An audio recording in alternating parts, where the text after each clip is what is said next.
आता आपण करूया फ्लावर, बटाटा आणि वाटाणा याचा मसालेदार रस्सा।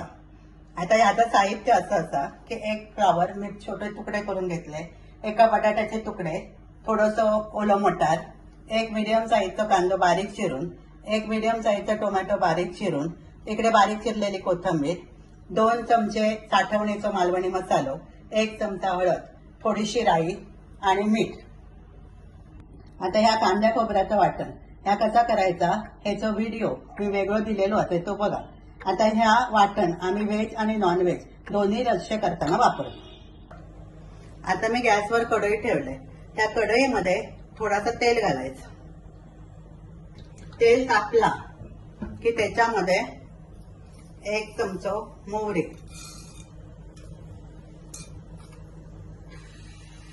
मोहरी चांगली तडतडली की त्याच्यामध्ये कांदा टाकायचा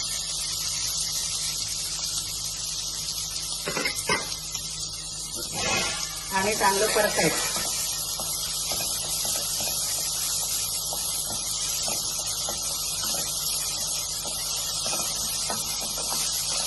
गॅस थोडं मीडियमच ठेवायचं। बघा आता कांदा गोल्डन ब्राऊन थोडंसं झालं की त्याच्यामध्ये तो बारीक चिरलेलं टोमॅटो टाकायचं, परतायचं।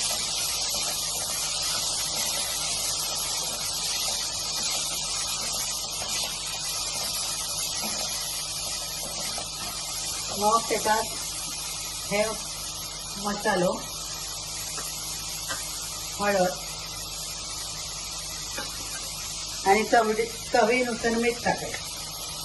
तर मी इकडे 1 छोटा चमचा मीठ टाकला।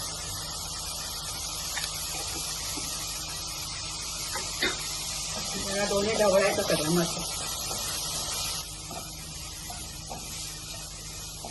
मीठ घातल्यामुळे कांदा आणि टोमॅटो लवकर शिजतात। आता हे सगळं एकत्र झालं की त्याच्यामध्ये चिरून घेतलेलो फ्लावर टाकायचं, मग बटाट्याचे फोडे आणि ओलं मटार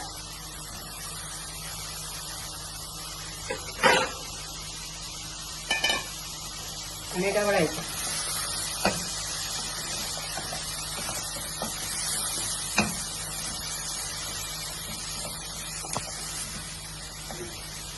आता त्याच्यामध्ये थोडंसं पाणी घालायचं आणि फ्लावर आणि बटाटा शिजून द्यायचे। या भाजीत बटाटो फ्लावर बरोबर घातलं तरी चालतं, पाणी घातल्यामुळे तो पटकन शिजतो। आणि झाकण ठेवून 10 मिनिटं शिजून द्यायचं। आता आपण भाजी उघडून बघूया। हे बघा आता बटाटा शिजलो का फक्त बघू। बटाटा शिजलो।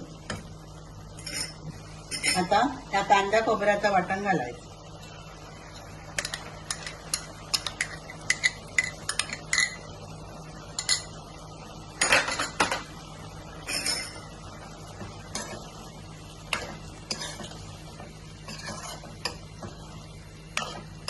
आणि त्याला उकळी आणायची भाजी। थोडासा पाणी घालायचं म्हणजे काय रस्सा थोडासा पातळ। आता भाजी चांगली उकळली तर त्याच्या वरून अशी चांगली कोथिंबीर घालायची।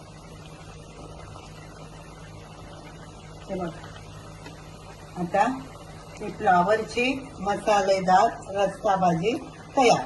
ही चपाती बरोबर खा, पावा बरोबर खा, एकदम अप्रतिम लागतं। ही माझी जर रेसिपी आवडली तर लाईक करा, शेअर करा, सबस्क्राईब करा आणि कमेंट करत विसरू नका।